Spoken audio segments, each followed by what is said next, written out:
स्वतन्त्र कहीँ नेपाली कङ्ग्रेसकै संरचनाबाट आएको बागी उम्मेदवार सङ्गठनकै संरचनामा रहेको यो 3-4 ठाउँ 5 ठाउँ हेरेर एकातिर राख्ने अनि अर्कोतिर नेपाली कङ्ग्रेसले गएको भन्दा 50औं ठाउँमा बढी विजय प्राप्त गरेको कुरा राख्ने। मलाई डर के कुरामा लागिरहेको छ भने यो 4-5 ठाउँ भनेको त यो त यसलाई यसरी चाहिँ ट्रेन्डको रूपमा हेर्नु हुँदैन भनेर ढाब्डु झालढोका लगाएर ढोकामा बसेर एउटा लट्ठी लिएर पहिला यसो हेरेर यहाँ 4 तारिक कहिलेदेखिको हामी यो पटकको निर्वाचनको बेलामा जनताको बिचमा जाँदै गर्दा घोषणापत्र लिएर जान्नौँ, 5 इयर्सको प्रोग्राम लिएर जान्छौँ, यो गर्छौँ यसरी गर्छौँ। मान्छे बेच्ने माल सामान किन्ने देश हो यो। अहिलेको अवस्थामा के हुन्छ, ऊ उम्मेदवार बन्नको लागि योग्यता प्राप्त गर्दैन, किनकि हामीले यति वर्ष हुनुपर्ने भने हुन्छ। एक अब आउने निर्वाचनमै पनि नेपाली कङ्ग्रेस पार्टीले उम्मेदवारी चयन गर्ने प्रक्रियाभित्र एउटा म त र्याडिकलै भन्छु, खास हामी 48 को आफ्नै गल्तीबाट सिक्छौँ, 56 को आफ्नो गल्तीबाट सिक्छौँ, 74 को नेकपाको गल्तीबाट सिक्छौँ र स्वीकार्छौँ मात्र होइन, सच्याउँछौँ। मिसन नभइसकेपछि सरकारमा बस्ने मान्छेको जम्मा एउटा कुरा हुन्छ, आफू कसरी जोगिने भन्ने हुन्छ, अर्कोको कुरा के हुन्छ, कसरी बदल्ने भन्ने हुन्छ। सर आयो भने अर्थमन्त्री बन्ने कि उद्योग मन्त्री बन्ने? उद्योग मन्त्री बन्ने। Very good.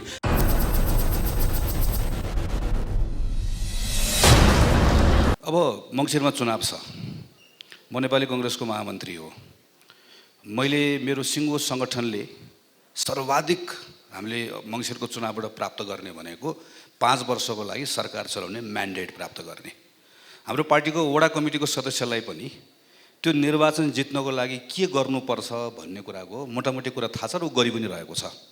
सिङ्गो पार्टी मसिनरी हाम्रो कस्तो हुन्छ भने निर्वाचन कसरी जित्ने, निर्वाचन किन जित्ने भन्ने कुराको एउटा प्रेरणा पनि हुन्छ, निर्वाचन कसरी जित्ने भन्ने कुरा हुन्छ। तर के गर्ने भन्ने कुराको सन्दर्भमा चाहिँ नेपालको राजनीतिक दलहरूभित्र जुन खालको पूर्व तयारी हुनुपर्ने हो त्यो चाहिँ एक प्रकारले करिब निमिट्यान्न अवस्थामा छ भने पनि फरक पर्दैन। जस्तो सरकार भनेको त निरन्तरता हो, शून्यबाट सुरु। मङ्सिरमा हामी आयौँ, हामी आइसकेपछि त अहिलेकै यही तालमेलको गठबन्धनको सरकारकैले जहाँ छोडेको छ त्यहीँबाट सुरु गर्ने हो, शून्यबाट होइन, निरन्तरता हो। सरकारको सीमा हुन्छ, संविधानले तोकिदिएको सीमा हुन्छ, कानुनले तोकिदिएको सीमा हुन्छ। मलाई जे मन लाग्यो त्यो गर्छु भनेर, यो त इलेक्टेड गभर्मेन्ट हो। अर्को स्रोतको सीमा हुन्छ, भर्खर अहिले डाक्टर वाग्लेले चर्चा गर्नुभयो। हामीले हेऱ्यौँ भने एउटा सरकारले म यो गर्छु भनेर अलिकति क्रिएटिभै भएर गर्छु भनेर आयो भने चालु खर्च, त्यसपछि गएर अरू मागिरहेका सृजना भएका दायित्वहरू, हाम्रो पुँजीगत खर्चभित्र पनि हाम्रो कति बाँकी रहेका हाम्रो आफ्नो वित्तीय दायित्वहरू छन्, ती दायित्वहरू सबै कुरा हेर्दाखेरि म एजुकेसनमा यस्तो गर्छु भनेर आयो भने त्यो वर्ष उसले हेल्थमा धेरै कुरा गर्न पाउँदैन। रिसोर्सको एकदमै ठुलो सीमितता छ र समय। हामी 5 वर्ष भन्छौँ होइन, 5 वर्ष भनेको 1825 दिन न हो, त्यो पनि सबै शनिबार आइतबार सबै गनेर गऱ्यो भने जम्मा त्यति समयभित्र सरकारले काम गर्नुपर्ने हुन्छ। सो मेरो टाइम स्टार्ट भयो भनिसकेपछि 5 वर्षभित्र के गर्ने भन्ने विषयका सन्दर्भमा एउटा त अहिले आएको जस्तै तत्कालको कुराहरू भयो। अघि डाक्टर वाग्लेले भनेको कुराहरूबाट नयाँ कुरा गर्नको लागि त सरकार सञ्चालन गर्नेहरू कम्फर्ट जोनबाट बाहिर निस्कनु पर्ने हुन्छ। जस्तो नभए त मान्छे बाहिर पठायो, उसले कमायो। म त जहिले भन्छु यो मान्छे बेच्ने माल सामान किन्ने देश हो यो। मान्छे बाहिर पठायो, हाम्रो प्राइमेरी सोर्स त हाम्रो रेमिटेन्स हो, त्यसबाट घुम्दै आएर हाम्रो कस्टमबाट मात्रै उठ्ने हाम्रो अहिलेको रेभेन्यूको हो। हामीले त्यहाँ बाँडेर हेऱ्यो भनेदेखि भने कस्टम VAT एक्साइज मात्र राखेर हेऱ्यो भने कत्रो ठुलो सेयर छ। हामीहरूको टोटल सबै कुरा त्यसमा निर्भर गर्छ। त्यसमै गर्ने के त भन्ने कुराको सन्दर्भ तपाईँलाई जुन सोध्नुभयो म त्यसमै आउँछु। हामीहरूले के ठान्यो भने यो कसैलाई भनेर होइन, कसैलाई गनगन गुनासो गरेर हुने पनि होइन। सरकार चलाउनु त पाइन्छ, सरकार त चलाउने हो।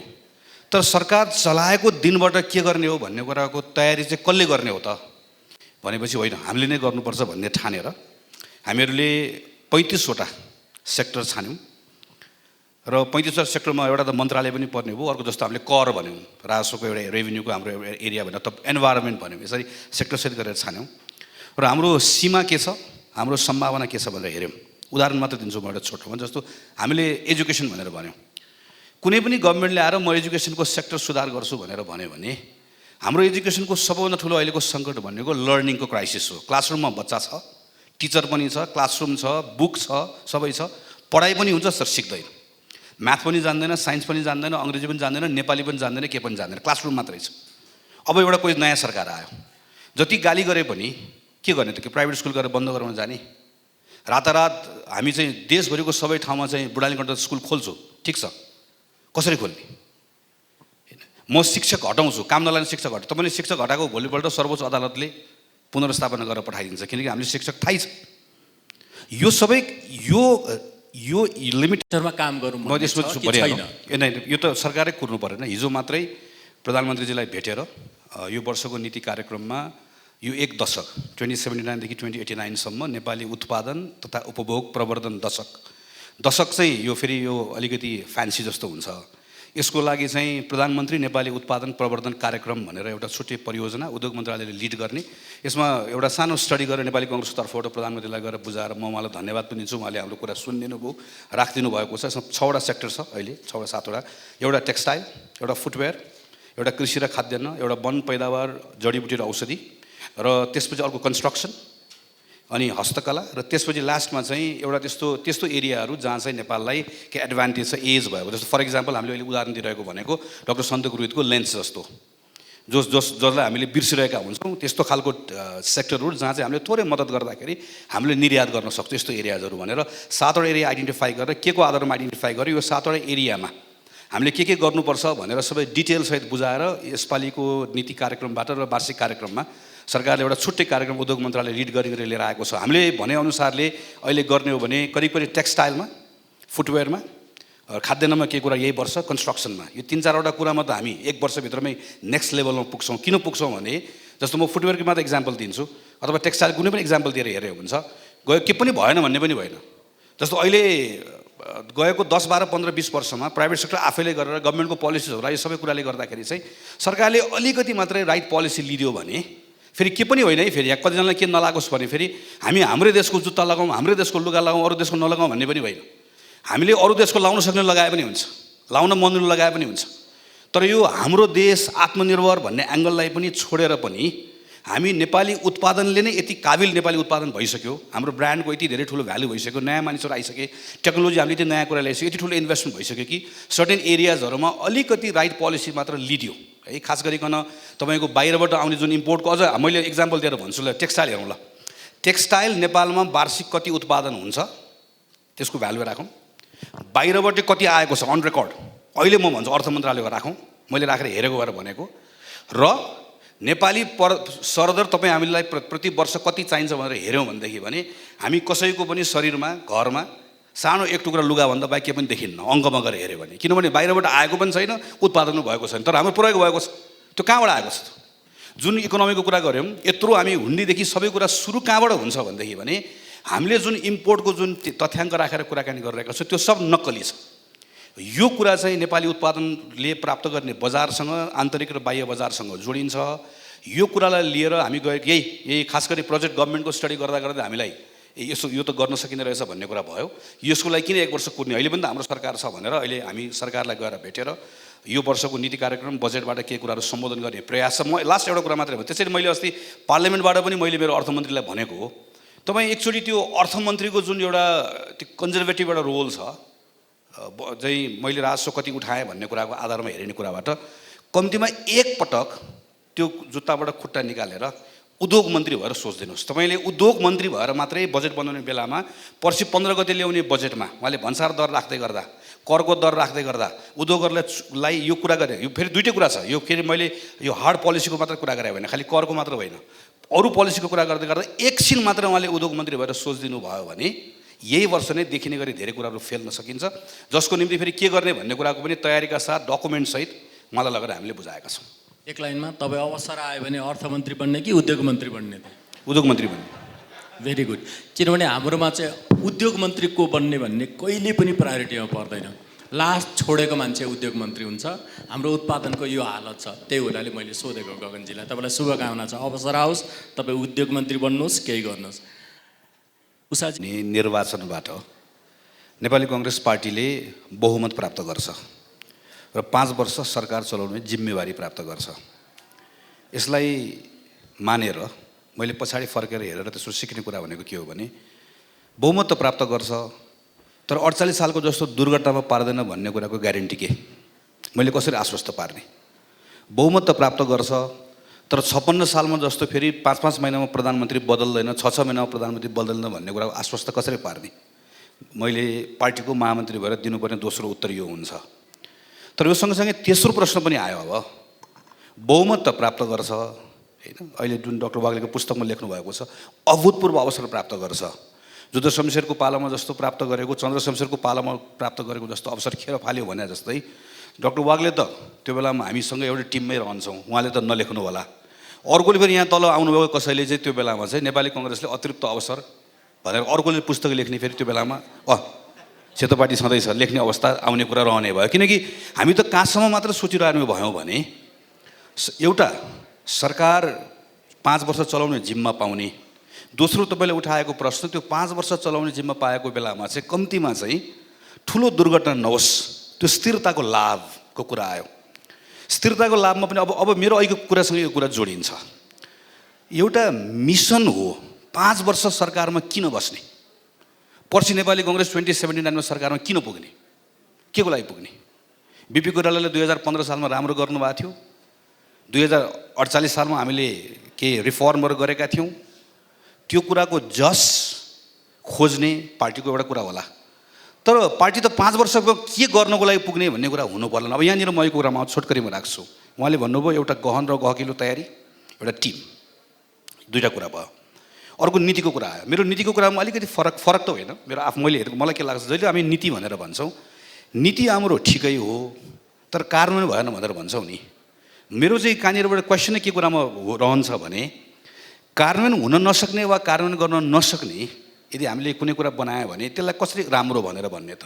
जस्तो प्रत्येक नेपाली केटाकेटीलाई दक्षिण एसियाको भारतसँगै तुलना गरेर हेर्ने, भारतसँगको तुलना गर्न सकिने गरिने उत्कृष्ट शिक्षा, विद्यालय शिक्षा दिइने नीति लिइनेछ। It's very good policy. तर हाउ? अघि भनेको जस्तै ल अहिले सरकारले नीति के लिने भयो? आयात प्रतिस्थापन गरिनेछ, व्यापार घाटा घटाइनेछ। कसरी? त्यो गर्ने कुराको सन्दर्भमा त हाम्रो समस्या के हो? आजको हाम्रो समस्या के हो? त्यो समस्या सँगसँगै अहिले मैले भने जस्तो हाम्रो सीमा के हो, हाम्रो सम्भावना के हो, फेरि एउटा इकोसिस्टममा हेर्नुपर्छ। कुनै एउटा मन्त्रालयको मात्र कुरा हेर्ने कुरा होइन। त्यसैले सरकार चलाउँछु भन्नेलाई, त्यो प्राइम मिनिस्टरलाई मैले खास यसरी भन्छु के हुनुपर्छ भने 5 वर्ष त्यो सिइओ जस्तो मेरो लिमिटेसन छ। संविधानले मलाई भने, उहाँले भने एकदम ठिक कुरा हो। जस्तो एकछिनलाई मानौँ हामी संविधान धेरै चलाउँदैनौँ, हिजोको जस्तो हामी त्यो शासकको अनुवाद हामी राख्दैनौँ, हामी हाम्रो आफ्नो पोलिटिकल राइट अरू कुराहरूमा कहीँ धेरै कुरा गर्दैनौँ। 5 वर्षलाई सरकार चलाउँछौँ। तर 5 वर्ष सरकार चलाउँदै गर्दा यो प्रत्येक विषयमा के गर्छौँ भन्ने कुराको तयारी कसरी गर्छौँ, कानुनमा के बदल्छौँ, स्रोतको कुरामा के बदल्छौँ, गर्ने तरिकामा के बदल्छौँ, कसरी गर्छौँ, लिमिटेसनको बिचमा कसरी गर्छौँ भन्ने कुराको तयारी हामीले गरेनौँ भने के हुन्छ? अघि हजुरले भन्नुभएको जस्तै भने अब मिसन हुँदैन। मिसन नभइसकेपछि सरकारमा बस्ने मान्छेको जम्मा एउटा कुरा हुन्छ, आफू कसरी जोगिने भन्ने हुन्छ। अर्कोको कुरा के हुन्छ? कसरी बदल्ने भन्ने हुन्छ। र सिङ्गो पार्टी पनि त्यो मिसनसँग जोडिँदैन।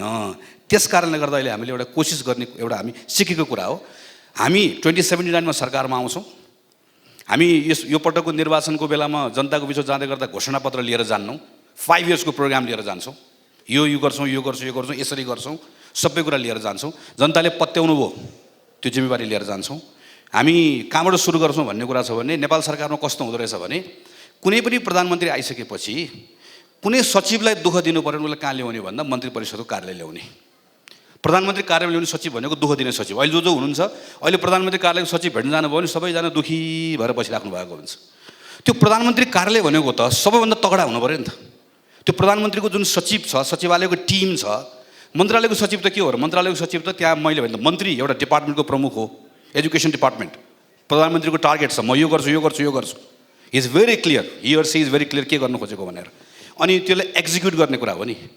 तर त्यो प्राइम मिनिस्टरको अफिसदेखि हामीले हेऱ्यौँ भने के गर्नको लागि आएको भन्ने थाहा नभएको हुनाले गर्दा म आउनु चाहिँ आएको हो, तर गर्न चाहिँ के गर्न आएको भन्ने कुरा थाहा नहुँदै गर्दाखेरि के हुन्छ भने अहिले हामीले हेऱ्यौँ भने हामी त्यसपछि बरालिन्छौँ, बहकिन्छौँ। त्यसले गर्दा हाम्रो अवसरहरू खेर फाल्ने अवस्था हुन्छ। त्यसैले म टुङ्ग्याउने बेलामा दुईवटा लाइन, एउटा पोलिटिकल फ्रन्टमा हामी पार्टीको हाम्रो पुस्ताको साथीहरू कम्तीमा के गर्ने चाहेका छौँ भने हामी हाम्रो आफ्नो मतदातालाई वा कन्स्टिट्युएन्टलाई के कुरामा आश्वस्त पार्न चाहन्छौँ, केही एभिडेन्समा टेकेर भने 5 वर्ष हामीले मौका पाउँदाखेरि हामी 48 को आफ्नै गल्तीबाट सिक्छौँ, 56 को आफ्नो गल्तीबाट सिक्छौँ, 74 को नेकपाको गल्तीबाट सिक्छौँ र स्वीकार्छौँ मात्र होइन, सच्याउँछौँ। 1 2 5 वर्ष हिजो के गर्यौँ भनेर होइन, 5 वर्ष, इट्स 5 इयर्स। यो 5 वर्षभित्र के गर्ने, कसरी गर्ने भन्ने कुराको गहन गम्भीर पूर्व तयारी हामीले सबै गरेका छौँ। We have a team. हामीसँग पार्टीभित्रको रेगुलर मान्छे मात्र होइन, हामी यसमा चाहिँ कम्तीमा म र मेरो पुस्ताको साथीहरू के कुरामा एकदम क्लियर छौँ भने हामीहरू जस्तो राजनीतिक दलको तल्लो खुड्किलाबाट चढेर आएको मानिसहरूले मात्र सक्दैन यत्रो जिम्मेवारी पुरा गर्न। विभिन्न विधामा काम गरेर आउनुभएको मानिसहरू हुनुहुन्छ, उहाँहरूको ल्याटरल एन्ट्री खोल्नुपर्छ, अनि बल्ल हामीसँग एउटा दरो टिम हुन्छ जसले चाहिँ त्यसलाई डेलिभर गर्न सक्छ, एक्जिक्युट गर्न सक्छ। अहिलेको हामीले गरिरहेको तयारी वा सोचिरहेको कुरा चाहिँ हुने हो होस् भनेर क्लारिफिकेसनै हो। मैले 5 वर्षको सरकारको कुरा गरिरहँदै गर्दा प्रत्येक सेक्टरको हामीले 20 वर्ष हेरेको हो, 20 वर्ष हेरेका छौँ सेक्टरल हिसाबले। तर म 20 वर्षमा नेपाललाई सगरमाथामा पुर्याइदिन्छु भनेर गीत कविता भन्न सजिलो भयो, सिङ्गापुर बनाइदिन्छु, स्विजरल्यान्ड बनाइदिन्छु, पहिला श्रीलङ्का पनि भन्यौँ हामीले।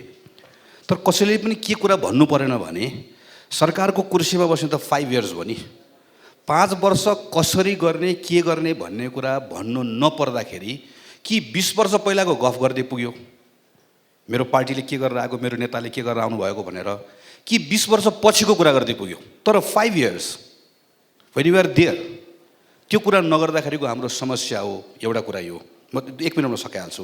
दोस्रो कुरा चाहिँ मेरो अहिलेको उहाँकै पुस्तककै बारेमा गरेको कुराको सन्दर्भमा पनि त्यसमै कुनै पोलिटिकल आइडिया चाहिँ के पनि होइन, खालि 5 वर्षको गभर्नेन्स डेलिभरीको कुरा मात्र होइन हो। हामीले 5 इयर्सको हाम्रो आइडिया वा कन्सेप्टलाई हामीले समुन्नति भनेर एउटा कन्सेप्ट समात्यौँ। जस्तो भनौँ एउटा पार्टीले कसैले पनि सरकार चलाउँछ भने 1 वर्षमा मेरो सरकारले यो ठाउँमा पुरा उपलब्धि गर्यो भन्दै गर्दा यो 1 वर्षभित्रमा नेपालमा महिला हिंसाको घटना एकछिनलाई मानौँ, बलात्कारको घटना भनौँ, छुवाछुतको घटना भनौँ, वा अर्थपूर्ण समावेशीकरणको बढोत्तरीको कुराहरू गरौँ, यो कुरालाई अलग्गै हेर्ने होइन।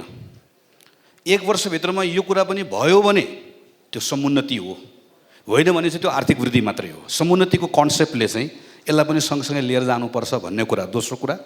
तेस्रो कुरा हामीले केलाई केन्द्रमा राख्ने कोसिस गरेको भने यो सरकार भन्दा गर्दा फेरि के अर्थ नलागोस् भने सबै कुरा सरकारले गर्ने हुँदै होइन, सरकारले एकदम थोरै कुरा गर्ने हो, गर्ने नागरिकले नै हो।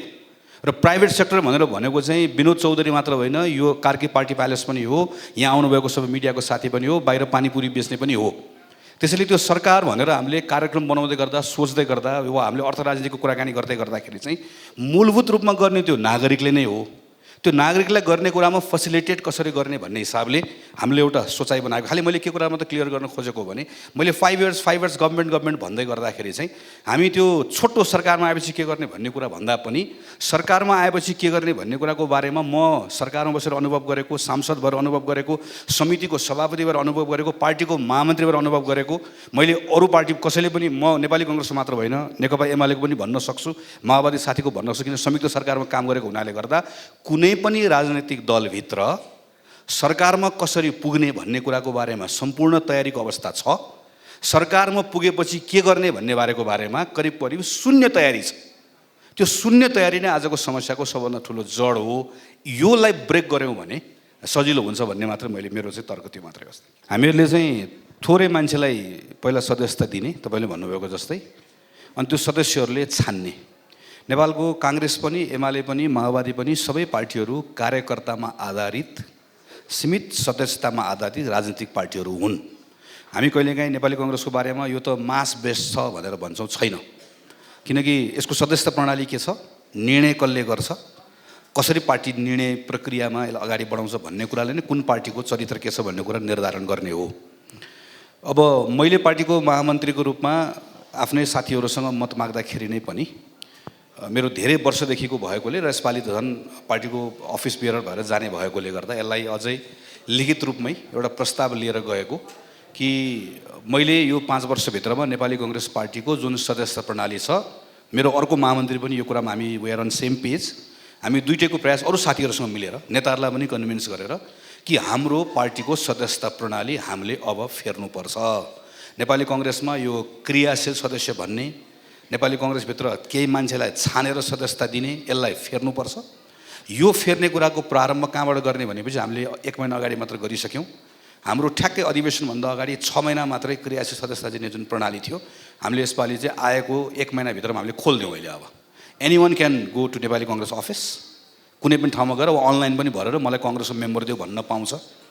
एउटा यहाँबाट सुरु गऱ्यौँ, तर यो सुरुवात मात्र यसलाई रिफर्म गरेर कहाँ पुर्याउन चाहन्छौँ भने तपाईँलाई कुरा गर्नुभयो नि जस्तो पार्टीको उम्मेदवारी दिने कुरा नै पनि कहाँ पुगोस् भने कुनै एउटा नयाँ मान्छे म केही गर्छु भनेर आयो, म नेपाली कङ्ग्रेसबाट उम्मेदवार हुन चाहन्छु भनेर आउँदै गर्दाखेरि पार्टीको नेतासँगको पहुँच वा सम्बन्धले होइन, उसँग एजेन्डा छ र पार्टीको कार्यकर्ताहरूको बिचमा प्राइमेरी जस्तो लिएर जान सक्छ। जस्तो भनौँ एकछिनलाई कुनै एउटा कन्स्टिट्युन्सीमा गयो, त्यहाँ चाहिँ 10,000 जना नेपाली कङ्ग्रेसको रजिस्टर्ड मेम्बर छ।